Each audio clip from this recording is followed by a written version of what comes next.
Mais Viana. Mais Viana. Ouvintes da Rádio ao Domingo, esta é a edição do Mais Viana de janeiro de 2025. Estamos aqui para iniciar mais um ano de emissões e hoje temos connosco a Pérola da China, uma loja de há muitos anos no centro da cidade de Viana do Castelo, ali na Rua Manuel Espregueira, naquele troço entre a Avenida e a Praça da República.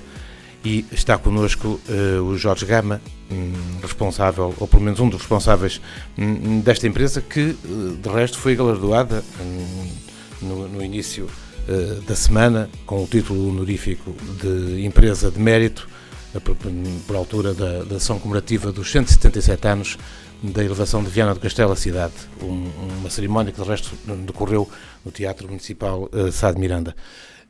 Jorge, obrigado por estares connosco aqui no Mais Viana.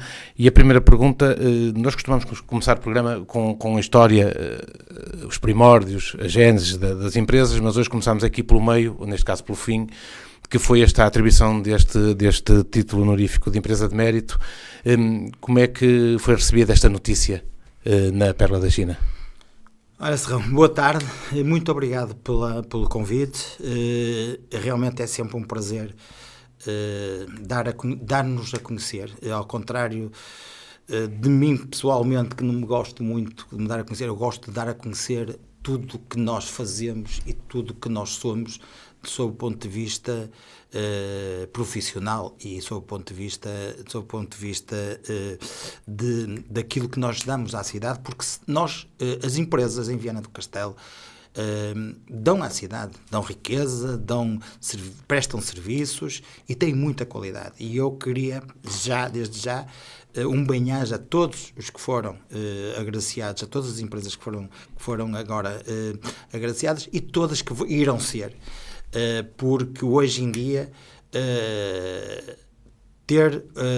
prestar um serviço sob o ponto de vista de privado, e vamos entrar por aqui, em Viana do Castelo é um ato de loucura, ou seja, é muito difícil hoje em dia estar no mercado, e em Viana do Castelo é muito, muito difícil. Vamos falar disso mais à frente, mas vamos voltar então a este galardão que receberam na segunda-feira. O galardão tem muito a ver com toda a história de 90 anos. Portanto, digamos que eu serei alguém que continua o mais fiel possível dentro do equilíbrio de manutenção no mercado e de ser mais fiel possível àquilo que é a filosofia da casa, mas realmente isto 90% de toda deste mérito tem a ver com Francisco Sousa Brito, que era o meu avô, e de António da Silva Sousa, que era o meu pai.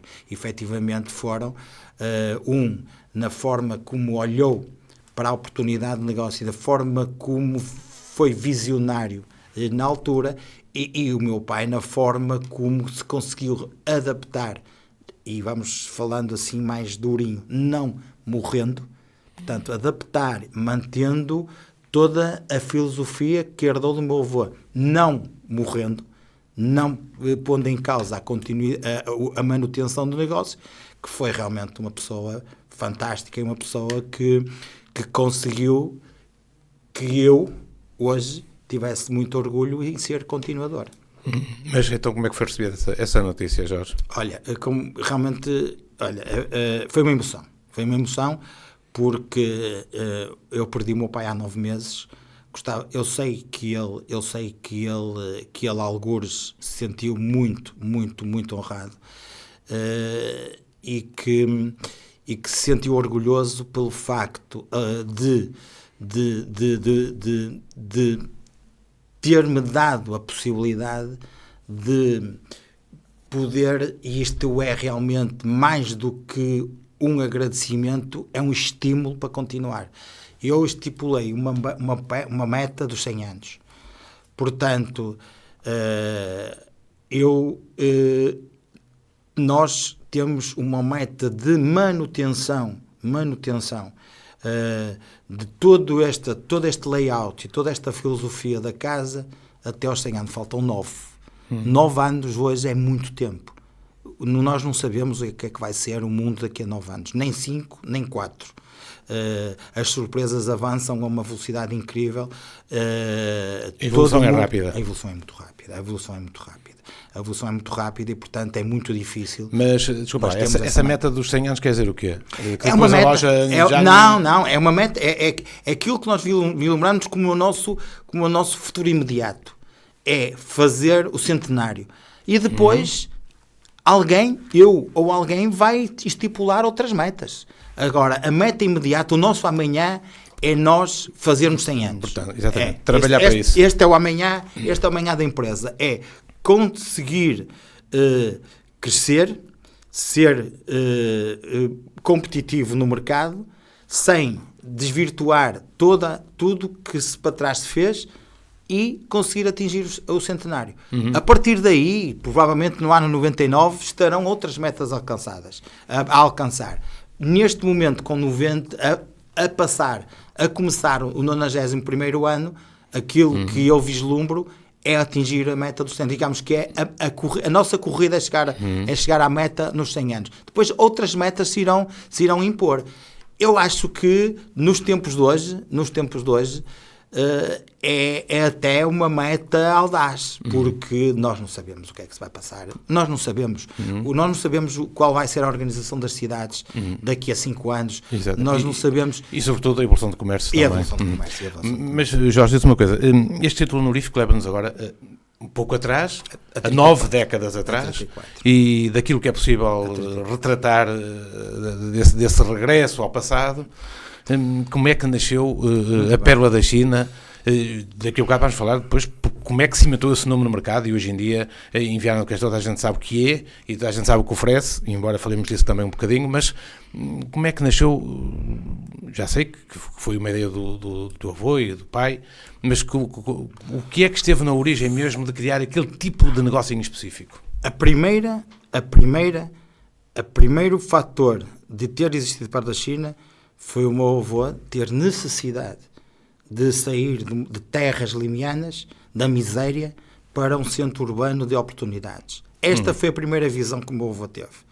O segundo... Há 90 anos atrás. Há 90 anos atrás, exatamente. Sim. Há 90 anos atrás. Portanto, alguém chamado Francisco de Sousa Brito, que num contexto de miséria, da mais elementar miséria, com irmãos, mais velho de 5 irmãos, atravessar 20 quilómetros, não se sabe se foi a pé, se foi de mula ou se foi à boleia, mas chegou a Viana com a perspectiva de melhorar a vida. Portanto, esse foi o primeiro passo. O segundo foi estabelecer-se como empregado bem perto daquilo que era a Pérola da China, que já existia há meia dúzia de meses, e perceber que era, como líder que era, como já não tinha a 4ª classe, o meu avô não tinha a 4ª classe, nem nunca conduziu um automóvel. O meu avô nunca conduziu um automóvel durante os 90 anos de existência. Portanto, era uma pessoa muito inteligente, era uma pessoa muito esperta, era uma pessoa muito à frente da normalidade, sem estudos, e sabia perfeitamente o que queria. E era, sobretudo, um líder. O meu avô era um líder. Era aquilo que se chamava um patriarca, ou seja, era o homem da casa, era o homem do negócio e era realmente um líder. E à primeira oportunidade de adquirir o seu e determinar o seu futuro, porque só se determina o futuro se formos donos dele próprio. Alguém que trabalha por conta de outrem não tem um futuro que é o futuro da empresa que trabalha. Ele não, ele sempre quis determinar o seu próprio futuro.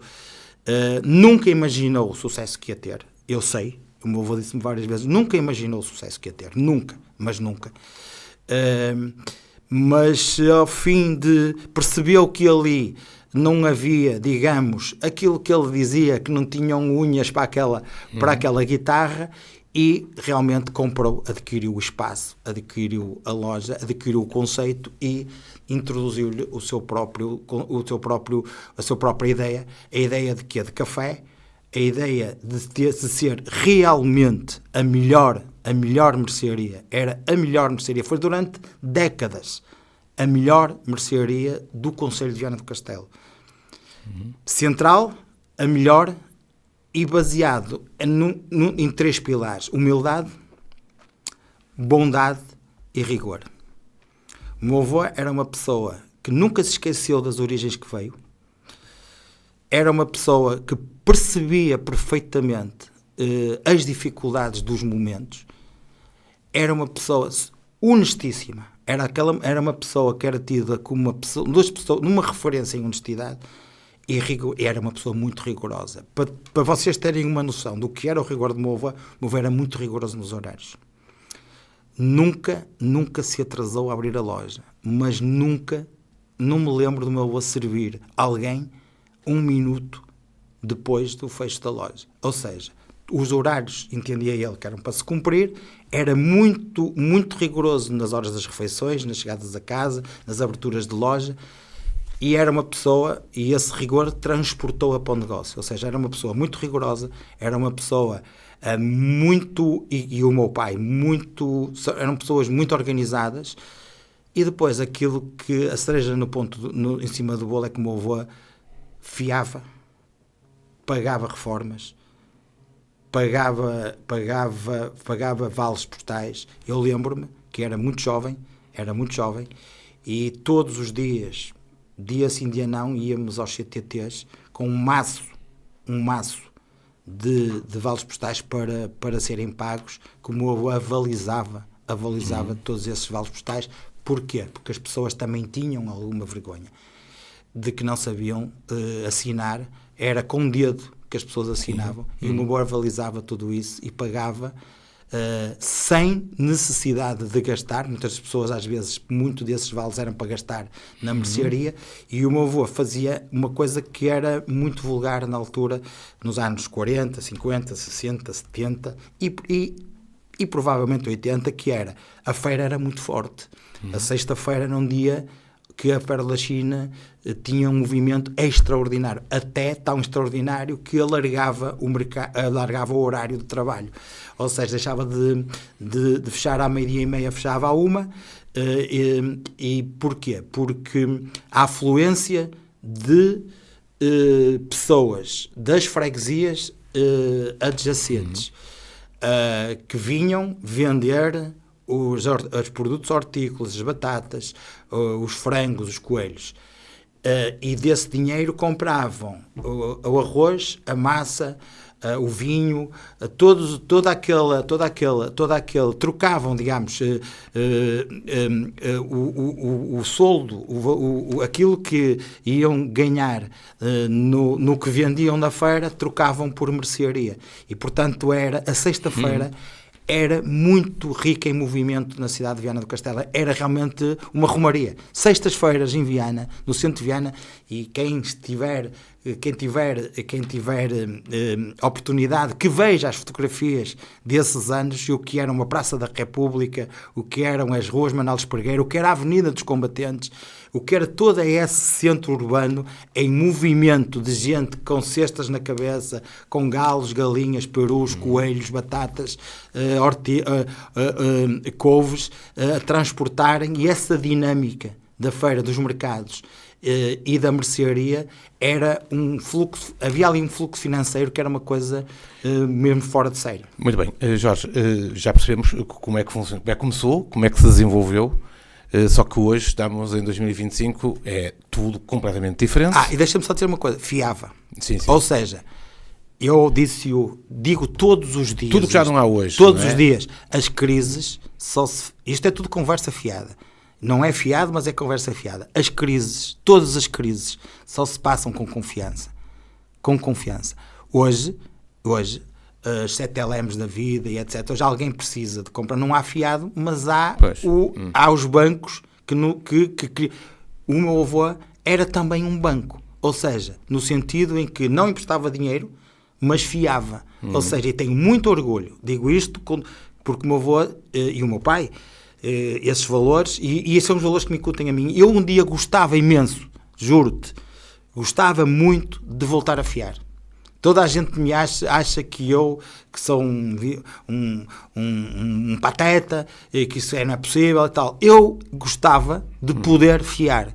Ou seja, eu gostava de voltar àquele livrinho, as pessoas nunca saírem de um sítio nem deixarem de comprar por não terem circunstancialmente. Só que havia um valor que hoje não sei se ele existe, que era quem era fiado, ou seja, quem era o sujeito passivo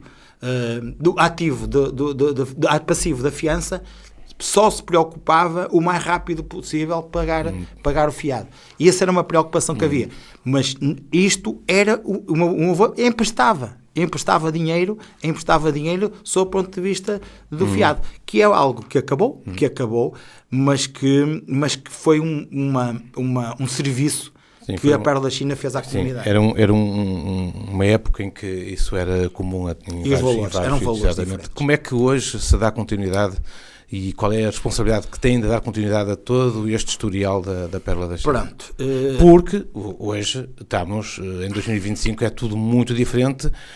O próprio comércio não tem nada a ver com aquilo que era, porque hoje também há uma grande concorrência de grandes cadeias, de franchisings multinacionais e por aí fora.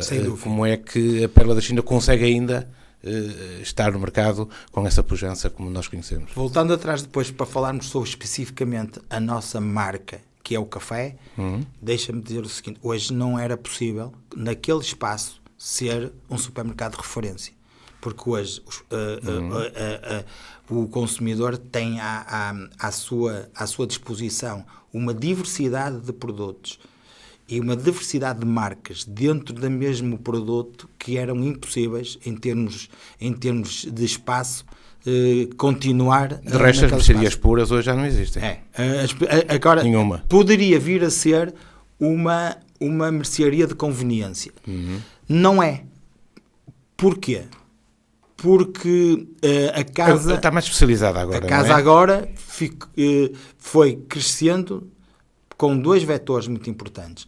Primeiro, produtos gourmet, produtos que venham criar um valor acrescentado às compras de mercearia. Uma diferenciação. Certo.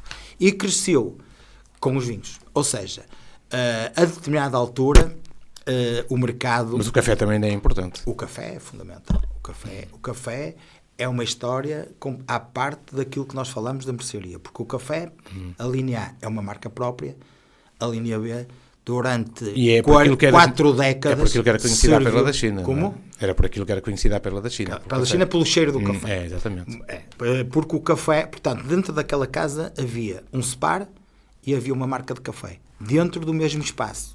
Duas realidades diferentes, ou seja, uma marca própria, Café Pérola, café da Pérola da China, café Pérola da China, o que quisermos. Pode ser café Pérola, pode ser café da Pérola da China, como pode ser café da Pérola da China. Porquê? Porque a casa, à medida que foi sendo conhecida, as pessoas, como não havia os marketings que há hoje e aquelas distinções de marcas, o café era o café da Pérola da China e passou a ser o café Pérola da China. Embora o café é café Pérola. É uma marca dentro da casa Pérola da China.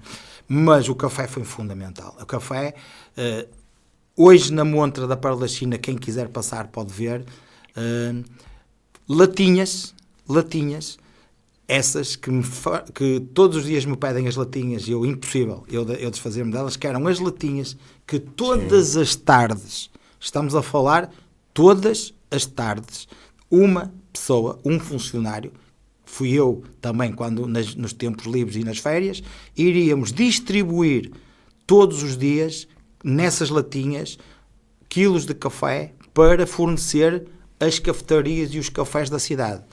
Posso dizer com orgulho que 99,9% dos cafés de Viana do Castelo bebiam o café da Pérola da China. Menos um.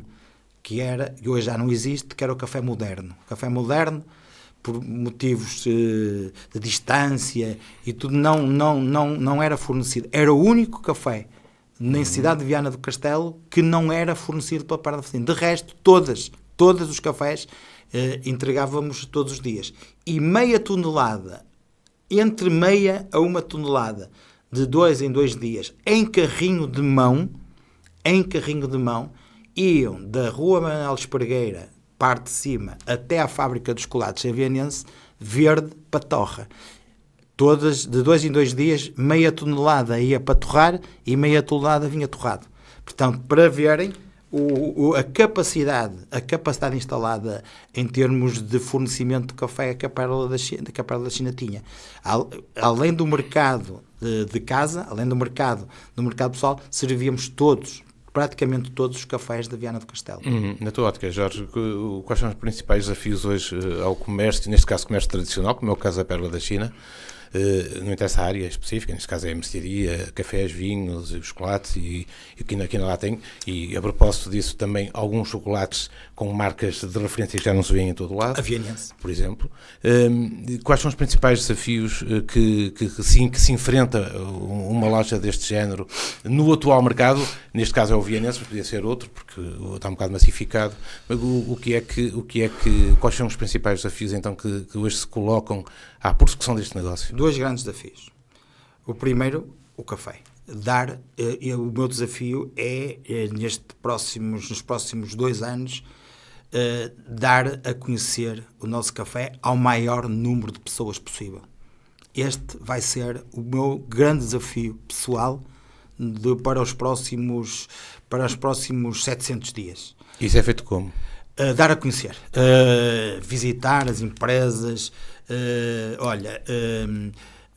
eventos, vamos nos multiplicar em ideias para que maior número de pessoas... Eu tenho que chegar ao fim de 2 anos e perceber que não conseguia dar a conhecer o café a mais de uma pessoa. Ou seja, eu ficaria satisfeito se eu dissesse, seria impossível, humanamente impossível, dar de conhecer a mais de uma pessoa. Sabemos que mais de uma pessoa é sempre possível, não é? Mas é esta a minha meta, é dar a conhecer, não a marca sob o ponto de vista estético. Temos um logótipo bonito, que é elogiado, que está muito bem feito, etc. Não a marca. Não é distribuir t-shirts, não é estar... patrocinar é bom, mas não é esse tipo de objetivo que eu tenho. Eu tenho um objetivo que dar a provar e a beber e a conhecer o maior número de pessoas possível. Este é o meu desafio. O desafio do restante é conseguirmos nos equilibrar em função do digital. Ou seja, nós somos diferentes do digital. O digital é preço, ponto. Nós... quando vais te aconselhar, quando vais comprar uma garrafa de vinho, que é algo bonito, que é algo sublime, ou seja, vais complementar uma coisa fantástica que é uma refeição. Ontem, na cerimónia, os gastrónomos de Viana diziam que os 2 momentos mais importantes da nossa vida é a hora do almoço e a hora de jantar, e eu digo que os 2 melhores complementos para a hora do almoço e para a hora de jantar é o vinho que vamos beber. E, portanto, vai condicionar completamente o almoço e o jantar. E estamos lá, para quê? O que é que nós fazemos? Primeiro, tentar perceber qual é o perfil de gosto da pessoa. A pessoa que vai comprar um pullover, eu tenho que perceber se gosta de amarelo, se gosta de verde, se gosta de azul, se gosta de vermelho, etc. Qual é o perfil? E depois, dentro desse perfil, a melhor harmonização. Porquê? Porque o vinho é o marido ou a mulher, como quisermos, da refeição sólida. Ou seja, ali é um casamento. Quando vamos para a mesa, vamos casar o quê? A comida com a bebida, o vinho com a comida. E esse casamento tem que ser o mais harmonioso possível. Dentro e conjugando estes 2 fatores, eu pergunto sempre, quando as pessoas para o próprio, e as pessoas sentem-se à vontade nisso, é perguntar o que é que vai comer. Qual vai ser a refeição?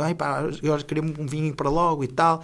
Eu, sabendo o perfil da pessoa, e conhecendo a pessoa, e sabendo qual é o perfil, através, às vezes, de tentativa e erro.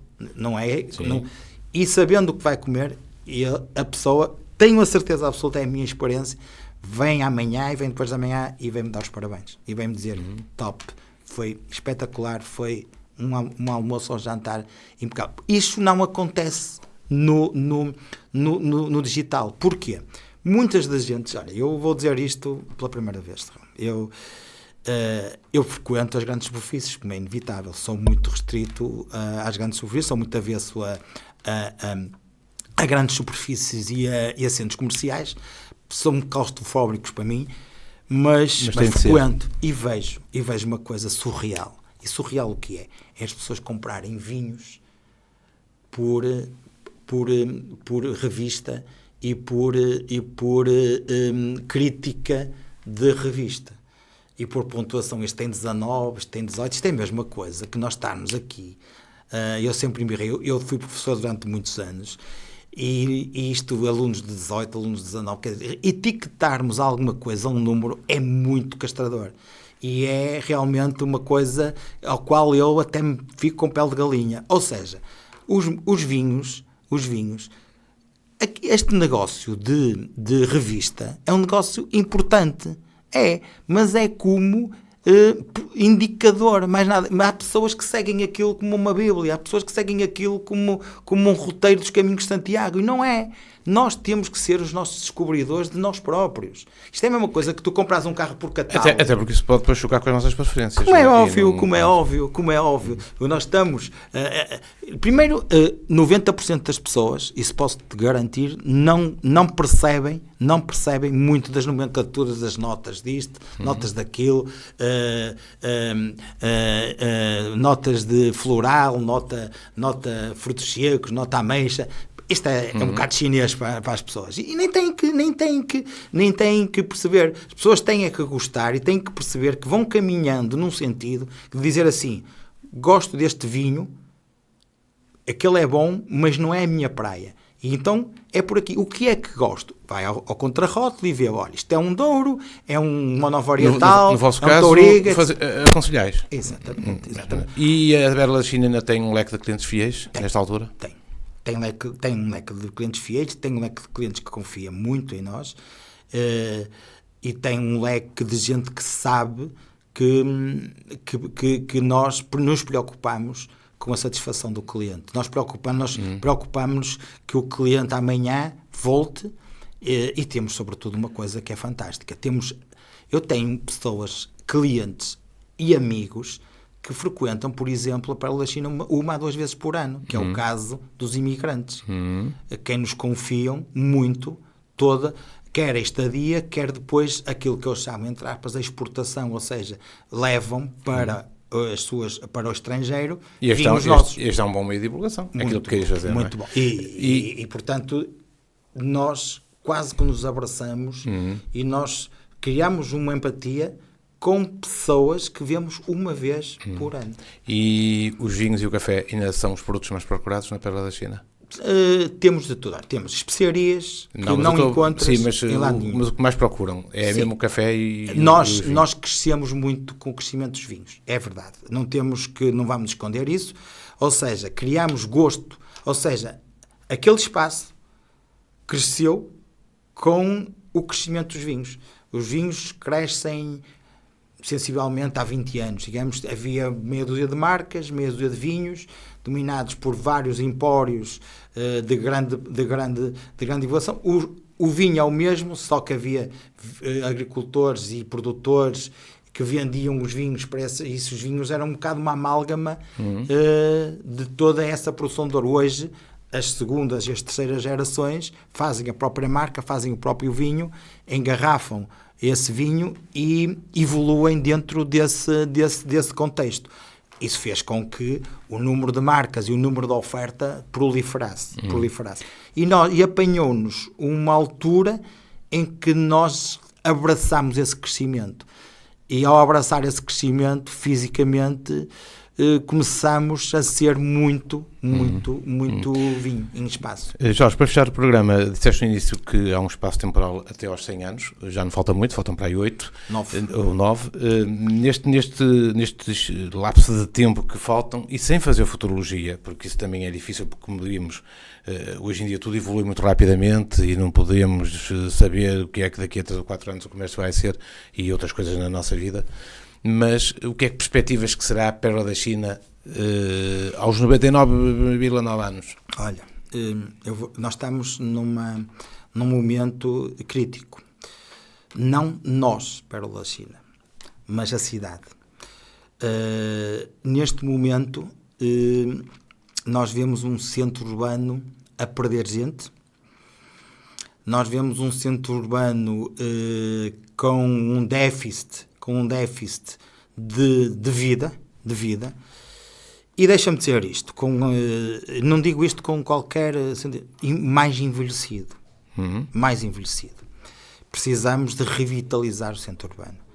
E a Pérola da China será sempre o espelho da vida que o centro urbano tiver. Dizes-me, o digital é outra coisa, são outras coisas, é outro negócio. Não há aqui, uma coisa é comprarmos, olho no olho, falarmos, e o Serrão vem à Pérola da China e enquanto tiver ali 5 minutinhos, enquanto compra o vinho, se calhar falamos de muitas coisas, provavelmente desabafa as coisas, ou seja, nós somos exatamente como os cabeleireiros, os barbeiros, é mais especificado. Nós fazemos aqui consultadoria e conversamos, e isso é fundamental para o nosso equilíbrio. As cidades precisam de se humanizar mais. Estão muito mecanizadas. E, portanto, este é o desafio que eu e mais 150 lançamos a todas as forças vivas, não só as políticas, mas também as políticas. E muito importante às políticas, de termos estratégias para trazer novamente agradabilidade à cidade, ligeireza para chegar à cidade, agradabilidade e, sobretudo, atração. Não se pode nem demorar muito tempo a chegar a um centro urbano, os parques também não podem ser longe. Nós temos que encontrar aqui uma solução para voltar a ter vida nas cidades. Tendo vida nas cidades, todo o comércio, não só o Pérola da China, todo o comércio está garantido. Está garantido. Agora, ninguém vende nada ao vazio. À inexistência, a ninguém. Okay. Portanto, isso é muito importante. Obrigado, Jorge, por estares aqui no Mais Viana a falar da Pérola da China. Também parabéns por este título honorífico de Empresa de Mérito.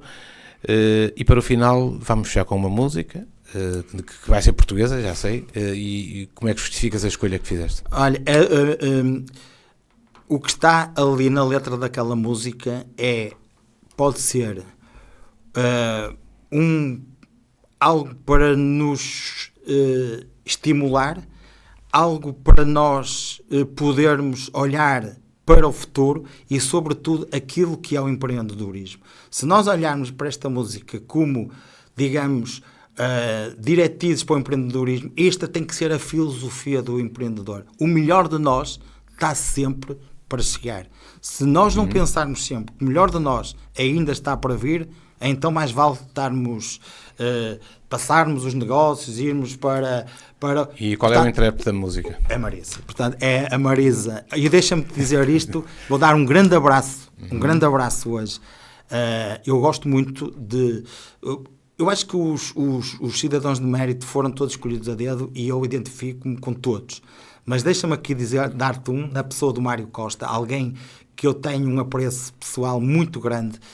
Como presidente do Vianense, eu organizei um espetáculo da Marisa, que tive a oportunidade de conhecer esse ser humano espetacular, que é um baterista do melhor que há aqui em Portugal, chamado Mário Costa, que foi cidadão de mérito, agora agraciado, e não sei se é segredo, mas o Mário Costa deixou o projeto da Ana Moura e, pasme-se, está no projeto da Marisa. Portanto, só um baterista desta qualidade é que consegue consegue ter esta trajetória de sair de um ícone chamado Ana Moura para a Marisa. Foi de um para o outro. E, portanto, eu dedico-lhe e dou-lhe um grande abraço aqui ao Mário, mas esta música seria sempre escolhida, porque esta música, esta letra desta música, a música é fantástica, a voz é única, tirando a Amália, tem uma letra riquíssima e se nós nos debruçarmos sobre esta letra, é aquilo que um empreendedor tem que ser. Muito bem, o Melhor de Mim, de Marisa, a escolha do Jorge Gama da Pérola da China, foi a empresa que esteve connosco no mês de janeiro de 2025 aqui no Mais Viana e a promessa de voltarmos dentro do mês novamente com outra empresa aqui para conhecermos. Para todos um bom mês.